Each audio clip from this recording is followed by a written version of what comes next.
नेता प्रतिपक्ष भूपेंद्र सिंह हुड्डा ने बीजेपी सरकार पर कई मुद्दों को लेकर निशाना साधा है। हुड्डा ने किसानों और एचकेआरएन कर्मचारियों के मुद्दे पर सरकार को घेरा। हुड्डा ने साफ कहा कि सरकार लाठी गोली से नहीं बल्कि संवाद और बातचीत से चलती है। वहीं एचकेआरएन कर्मचारियों के समर्थन में कांग्रेस ने 19 अगस्त को धरने का ऐलान किया है।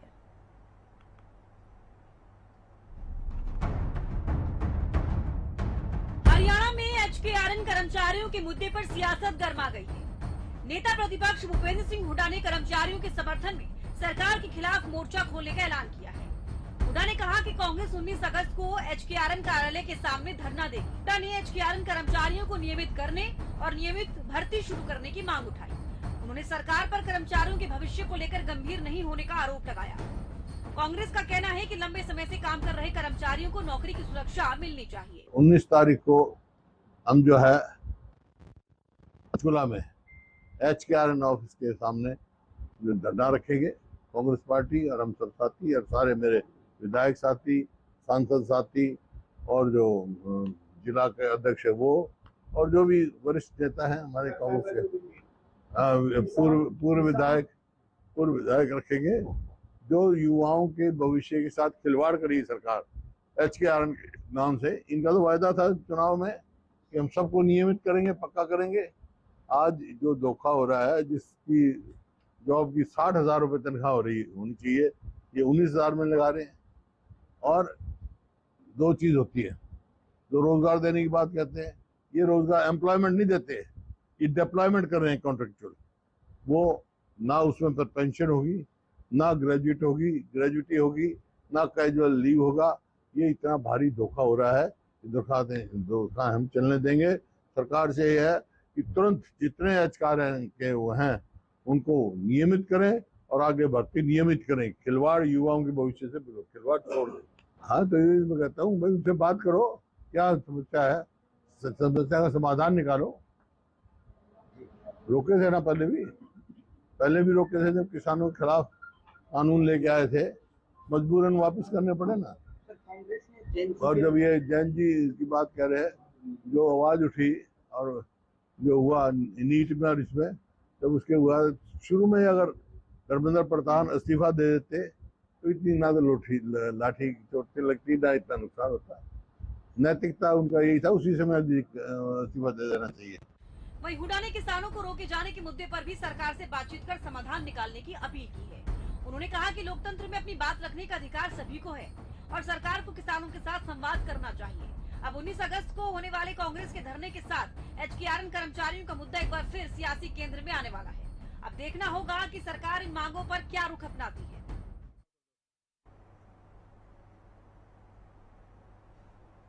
और इसी मुद्दे पर ज्यादा बातचीत के लिए कांग्रेस प्रवक्ता सुरेश रोडजी हमारे साथ जुड़ गए। सर, आपका बहुत स्वागत है हरियाणा न्यूज पर। सर, आपको आवाज मिल रही है? हाँ जी, नमस्कार सर। बिल्कुल, देखिए 19 अगस्त को एचकेआरएन कार्यालय के सामने कांग्रेस धरना प्रदर्शन करने वाली है। किस तरीके से आप देख रहे हैं, क्योंकि अब सरकार लगातार कह रही है कि जो एचकेआरएन के जो भी लोग हैं उनको तमाम सुविधाएं मिल रही हैं। हालांकि आपकी तरफ से कहा जा रहा है कि जब चुनाव थे उस वक्त वादा किया गया था कि सभी को पक्का किया जाएगा, अभी तक लोगों को पक्का नहीं किया गया है, नियमित भर्तियां नहीं की जा रही है। तमाम सवाल कांग्रेस उठा रही है। सर जी, देखिए, भारतीय जनता पार्टी ने चुनाव में जो वादे किए थे वो किसी पे भी खरा नहीं थे। उन्होंने एमएसपी के ऊपर बात की थी, खुद मुख्यमंत्री नायब सिंह सैनी जी ने की, और ये कहा था चुनाव से 4-5 दिन पहले ही कि हम 3100 रुपए प्रति क्विंटल धान की फसल खरीदेंगे जी। उसके बाद भारतीय जनता पार्टी की सरकार और पहला 70 विधानसभा का आया तो मुख्यमंत्री जी ने, उन्हीं नायब सिंह सैनी जी ने, चुनाव से पहले भी वही मुख्यमंत्री थे और चुनाव के बाद भी वही आए, तो उन्होंने खुद कहा कि हम 2100 रुपए प्रति क्विंटल खरीद रहे हैं। तो कितना विरोधाभास है। आप 3100 की बात करते थे और आपने खुद विधानसभा के अंदर ये ज्ञान दिया कि हम 2100 से लेकर 2300 तक की खरीद कर रहे हैं, यानी 1000 से लेके और 800 रुपए तक का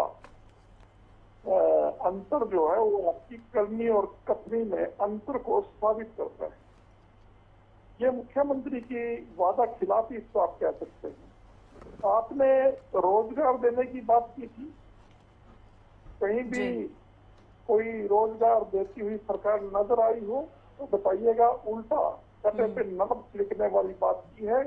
बाहर के युवाओं को जो हरियाणा के निवासी नहीं है उनको इन्होंने भाई भतीजावाद से या पर्ची से हरियाणा में नौकरियों के ऊपर स्थापित किया। और जो ये SKRM है ये भ्रष्टाचार का डर है जिसकी आपने बात की। इसके तहत जिन युवाओं को इन्होंने जॉब दी वो उनका एक तरीके से युवाओं के साथ खिलवाड़ है।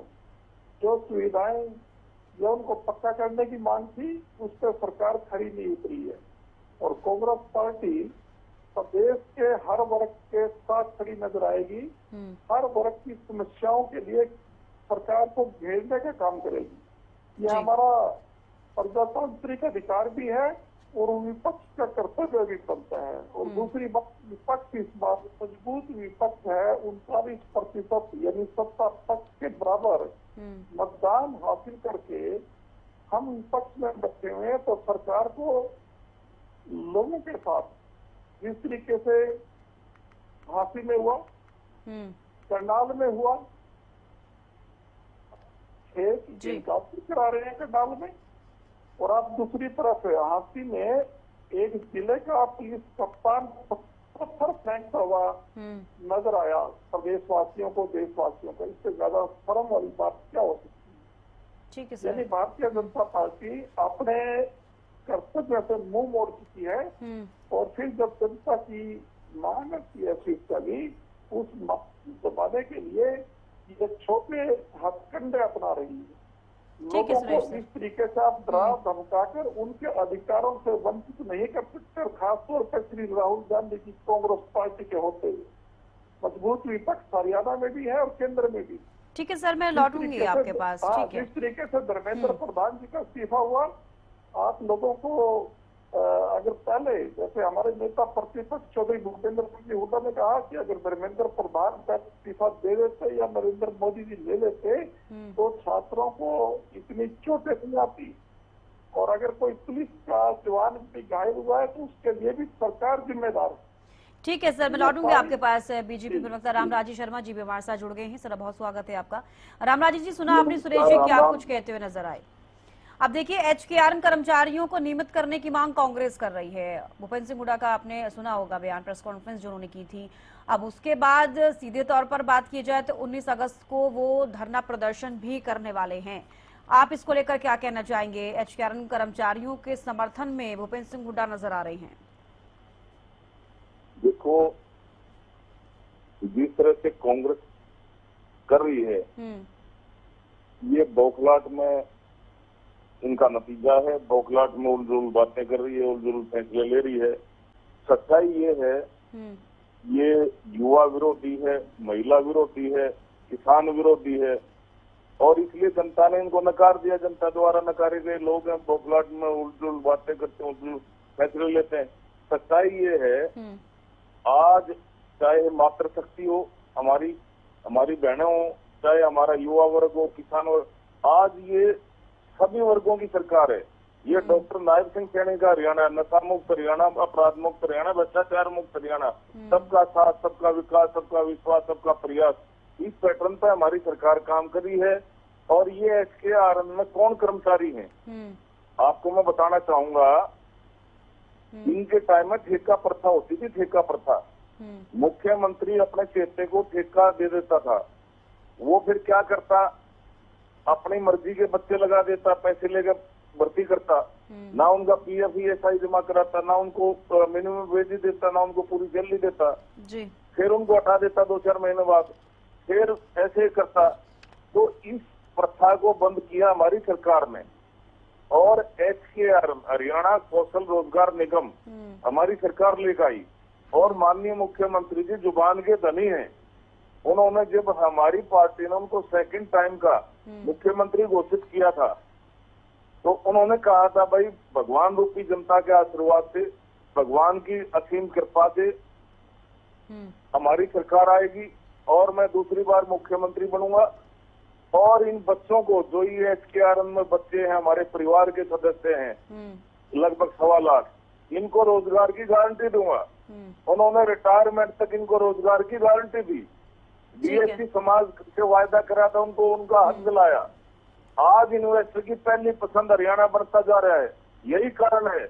और रामराजी जी, रोजगार की गारंटी दी है, लेकिन आपने सुना होगा भूपेंद्र सिंह हुड्डा कहते हुए नजर आए हैं कि अस्थायी नौकरी है, भर्तियां नहीं हो रही है, वेतन को लेकर उन्होंने बात की है, रेगुलराइजेशन को लेकर उन्होंने बात की है, कई सारी चीजों को लेकर वो कह रहे हैं। देखो कुछ न कुछ तो कहेंगे, अच्छा होता वो अपनी पार्टी को राय देते और महिला आरक्षण बिल का समर्थन करते। आज हमारी बहनों की का संख्या बल लोकसभा में ज्यादा होता, राज्यसभा में ज्यादा होता, विधानसभा विधान परिषद में ज्यादा होता। ये तो महिला विरोधी है। और इनके टाइम में भर्तियां किस आधार पर होती थी? परिवारवाद, क्षेत्रवाद, भाई भतीजावाद, जातिवाद, इस वाद के आधार पर होती थी। हमारी सरकार ने इस बात को, लेकिन रामराजी जी इस बात को नकारा नहीं जा सकता। देखिए आप ये समझिए, ठीक है आप जो कह रहे हैं उस चीज को मैं मानती हूँ, लेकिन आप ये भी देखिए, अब मैं यहाँ पर अगर सब चीजों का जिक्र कर लूं, बिजली कर्मचारियों की तरफ से धरना प्रदर्शन किया गया, सफाई कर्मचारी अभी तक धरना प्रदर्शन कर रहे हैं, अब HKRN को लेकर भी देख लीजिए। हालांकि भूपेंद्र सिंह हुड्डा ने अभी इसको लेकर कहा है कि धरना प्रदर्शन करेंगे, लेकिन उससे पहले आप देखिए कि HKRN के कर्मचारी धरना प्रदर्शन कर रहे हैं। तो अब जो आप कांग्रेस के लिए कहते हैं कि उनकी सरकार थी तब वो हालात थे, तो अभी अगर हम बात करें हरियाणा में BJP की सरकार है, तब भी हालात अभी कैसे बनते हुए नजर आ रहे हैं, जबकि आप कह रहे हैं कि आप जनता के लिए कार्य कर रहे हैं। देखो मैं आपको बताना चाहूंगा, इनके MLA कैंडिडेट थे शमशेर गोगी जी। उन्होंने कहा कि भाइयों पहले तो अपना घर भरूंगा, फिर अपने सगे संबंधियों का घर भरूंगा, फिर देखूंगा कुछ बच गया तो। जब भगवान ने दिल्ली के भाग्य सिक्का टूट गया, हमारी सरकार आ गई, तो पत्रकार ने पूछा जब दिल्ली के भाग्य सिक्का टूट गया, आपकी सरकार आ गई, सूट बैठ गया था रहा, तो क्या करोगे? बोला भाई पहले तो अपना घर भराएंगे, फिर सगे संबंध यहाँ घर भराए, फिर देखेंगे। और इनका MLA कैंडिडेट था वहाँ पे फरीदाबाद से नीरज शर्मा जी, वो बोला भाई 2 लाख भर्ती करेगा भूपेंद्र हुड्डा। अपना आपका भर्ती दफ्तर खोल लिया, 2000 मेरे बांटा होंगे भाई, 50,000 वोट, 50 वोट पाओ, 50 वोट डालो और एक नौकरी ले जाओ। भर्ती दफ्तर खोल लिया। उधर से कुलदीप शर्मा जी कैंडिडेट थे, MLA कैंडिडेट, उन्होंने कहा कि भाई 2000 के आसपास में मेरे बांटा होंगे, 2 लाख भर्तियां होंगी और भाई हारे तो 3 गुना ज्यादा दे दूंगा भाई। और उधर से JP ने कहा बिना खर्ची बिना पर्ची के काम चले है के, पर्ची तो देनी पड़ेगी भाई। तो ये इनका भर्ती का आकलन था, ये इनका पैमाना था। ठीक है, हमारी सरकार ने मेरिट का आधार पर भर्ती करी। जो 3 पीढ़ी खाली चली गई, कोई चपरासी के दर्शन नहीं हुए थे उस परिवार के। आज किसान का बेटा, मजदूर का बेटा, गरीब का बेटा बिना खर्ची बिना पर्ची के मेरिट का आधार पर क्लास 1 अफसर लग रहा है। ये हमारी सरकार लगा रही है, डॉक्टर नायब सिंह सैनी की सरकार लगा रही है। और ये कुछ आंदोलन जीवी हैं जो तेरा जत्था फैलाना चाह रहे हैं, कहीं पे कहीं तो किसानों को भड़का देंगे, कहीं किसी को, हमारे छात्रों को भड़काने का काम तो क्या कह रहे, कांग्रेस कर रही है ये सब, चाहे वो छात्रों को भड़काने का काम हो, युवाओं को भड़काने का काम हो। लेकिन इनकी भड़काई में कोई नहीं आता, क्योंकि भगवान रूपी जनता का आशीर्वाद से, इसीलिए तो तीसरी बार केंद्र में हमारी सरकार बनी, तीसरी बार प्रदेश में हमारी सरकार बनी, छोटी सरकार हमारी बनी, क्योंकि मुख्यमंत्री 24 घंटे जनता की सेवा में समर्पित रहते हैं। इन्हीं का MLA सेतिया जी कहता है। ठीक है सर, रामराजी जी मैं लौटूंगी आपके पास। सुरेश जी आपने सुन लिया रामराजी जी क्या कहते नजर आए। कांग्रेस युवाओं को, छात्रों को, किसानों को भड़काने का काम कर रही है और लगातार जो आपके द्वारा मुद्दे उठाए जा रहे हैं उसको लेकर भी उन्होंने साफ तौर पर कहा है कि आपके खुद के मुद्दे हैं। हरियाणा में जो प्रदेश की जनता है वो सुखी है और सारी सुविधाएं सब तमाम जनता को मुख्यमंत्री नायब सिंह सैनी द्वारा दी जा रही हैं। तो आप जिन मुद्दों को उठा रहे हैं, आपको क्या वाकई लगता है बेफिजूल के मुद्दे हैं? वो जनता खुश है हरियाणा में? देखिए, जो भारतीय जनता पार्टी की तरफ से आरोप लगाया गया कि कांग्रेस ये आंदोलनकारियों को भड़काती है, तो ये निराधार आरोप। आपने अभी एक आंदोलन को खुद खट्टर साहब को आकर खत्म करना पड़ा हरियाणा के बच्चे में, जो टी लगाई पानी की, तो वहाँ खट्टर साहब आए ना, अगर वो कांग्रेस के द्वारा प्रायोजित आंदोलन होता तो आप पिछले गृह मंत्री को क्यों आना पड़ा? वहां पर प्रधानमंत्री जी का कोई कार्यक्रम था, इसलिए सरकार को भेजा गया। मांग जायज थी तो इसलिए सरकार ने माननी पड़ी। अगर झूठा आंदोलन था तो इतनी बड़ी सरकार, इतने बड़े बड़े नेता फिर क्यों जीतते हैं? आपने किसान आंदोलन में भी ये कहा था कि ये विपक्ष द्वारा प्रायोजित आंदोलन है। फिर नरेंद्र मोदी जी ने खुद क्यों 3 काले कानून वापस लेने की बात कहनी पड़ी, अपना वचन देना पड़ा? ये बात अलग है कि बाद में वो अपने वचन देकर मुकर गए या नक्की नहीं किया। किसानों के साथ इसमें भी धोखा हुआ, लेकिन आपने किसान आंदोलन को समाप्त करने के लिए किसानों के सारे के सारे जो मुख्य मांग थी, जो मुख्य आंदोलन के बिंदु थे, उन पर अमल करना पड़ा और उनको मानना पड़ा। राहुल गांधी जी ने यही तो कहा था कि किसानों की बात तो आपको माननी पड़ेगी। आप जितना लेट करोगे देश का नुकसान हो रहा है, किसान का नुकसान हो रहा है, सरकार का नुकसान हो रहा है, आपको माननी पड़ी। और यही बात यहाँ पर लागू होती है। जो छात्र आंदोलन हुआ जंतर मंतर पर, किस तरीके से जो भारतीय जनता पार्टी के लोगों ने या इनकी सरकार की पुलिस ने, अमित शाह और मोदी की पुलिस ने बर्बरतापूर्ण व्यवहार हमारे छात्रों के साथ किया, युवाओं के साथ किया, हमारी बच्चियों के साथ किया, इससे ज्यादा शर्मसार क्या हो सकता है? फिर ये अंग्रेजों की तरह उन छात्रों को चुन चुन कर यातनाएं देने के लिए उन पर केस दर्ज करते नजर आए छात्र आंदोलन के बाद भी। तो इससे ज्यादा शर्मसार क्या बात हो सकती है? फिर आपने अपनी शिक्षा मंत्री अपने केपी प्रधान जी का, जो शिक्षा के क्षेत्र का सबसे बड़ा संजना था, तो उनको क्यों फिर आपने हटाना पड़ा?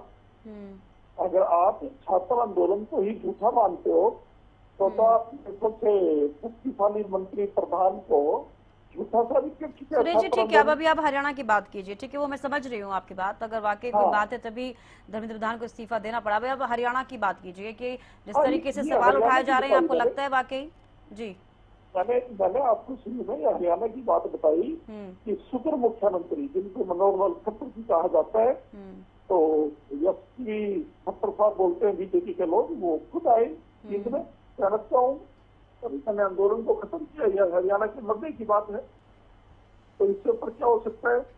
और जो यातनाएं अब ये हरियाणा में दे रहे हैं, जैसे मैंने बताया कि खुद पुलिस कप्तान हाथी में पत्थर फेंकता हुआ देखा गया, सरेआम वीडियो सोशल मीडिया पे चल रही है। हमारी महिला कांग्रेस की, प्रदेश कांग्रेस की नेत्री के साथ एक पीआरओ, हाथी पुलिस के एसपी ऑफिस के पीआरओ की किस तरीके की भाषा है कि हम केस दर्ज कर लेंगे, हम नोटिस देंगे आप।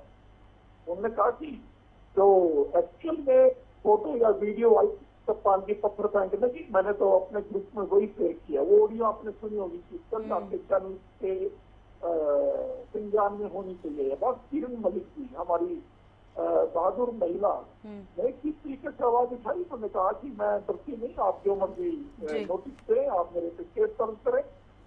क्या पुलिस कप्तान पत्थर फेंकता हुआ नहीं पकड़ा गया कैमरे के अंदर? ठीक है सुरेश जी, आप फेक इनकाउंटर करते नजर आए, और करनाल में एक युवा का क्या पुलिस का काम फेक इनकाउंटर है? ये दरअसल अंग्रेजों के अनुयायी हैं, अंग्रेजों के पीछे रहे हैं। ठीक है सुरेश जी, आपने अपना स्टैंड क्लियर किया। ठीक है रामराजी जी, आपने सुना सुरेश जी ने साफ तौर पर ये कहा है कि वो उनके खुद के मुद्दे नहीं है, ना वो लोगों को भड़का रहे हैं। हरियाणा में स्थिति आप देख रहे हैं, हर वर्ग परेशान है, लगातार कांग्रेस ये कहती हुई नजर आती है। लेकिन आप कांग्रेस की सरकार के समय की बात करते हैं। अगर आपकी सरकार में वाकई कामकाज हो रहा है, जनता की भलाई के लिए आप काम कर रहे हैं, तो फिर क्यों धरना प्रदर्शन लगातार कर्मचारियों द्वारा किया जा रहा है? हालांकि भूपेंद्र सिंह हुड्डा लगातार कह रहे हैं कि कर्मचारियों के भविष्य को लेकर सरकार गंभीर नहीं है। लास्ट कमेंट मैं आपको बताना चाहूंगा,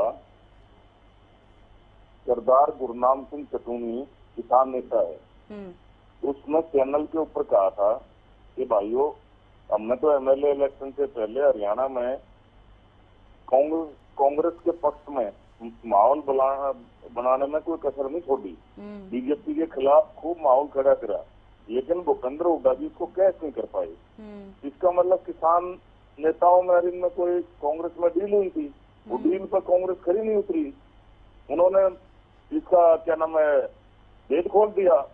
खुद ये सुरेश रोड मेरा मित्र है, भाई है हमारा जी। तो इसने खुद चैनल पे कहा था मेरे सामने कि जब वहां पे अरविंद शर्मा जी वोट मांग रहे थे, मैं विरोध हुआ था, तो मैंने कहा था मैं ये किसान के बेस में कांग्रेसी है, ये विरोध कर रहे हैं। तो इन्होंने कहा हाँ मैं स्वीकार करता हूँ ये कांग्रेसी है, ये कांग्रेसी है, जो किसान नेता है कांग्रेसी है, खुद उन्होंने स्वीकार किया था। तो ये तो इनकी ठगी ठोरी की दुकान थी, वो बंद होगी। इन्होंने झूठ बोला था इलेक्शन से पहले कि संविधान बदला जा रहा है, संविधान बदला जा रहा है, आरक्षण खत्म करा जा रहा है, आरक्षण खत्म करा जा रहा है, बहनों के खाता में 1 लाख आएंगे, 8.5 लाख रुपए महीना आएंगे, 8,500 रुपए महीना आएंगे। ठीक है रामराजी जी, आप एक तरफ कह रहे हैं कि आप तो कर रहे हो जनता के लिए काम, कांग्रेस लगातार सवाल उठा रही है। अब एचकेआरएन का मुद्दा एक बार फिर से गर्माता हुआ नजर आ रहा है। अब 19 अगस्त को एचकेआरएन कार्यालय के सामने कांग्रेस धरना प्रदर्शन करेगी। अब देखना होगा कि क्या कुछ तस्वीर रहती है। बेहद शुक्रिया आप दोनों का जुड़ने के लिए और तमाम बातचीत के लिए।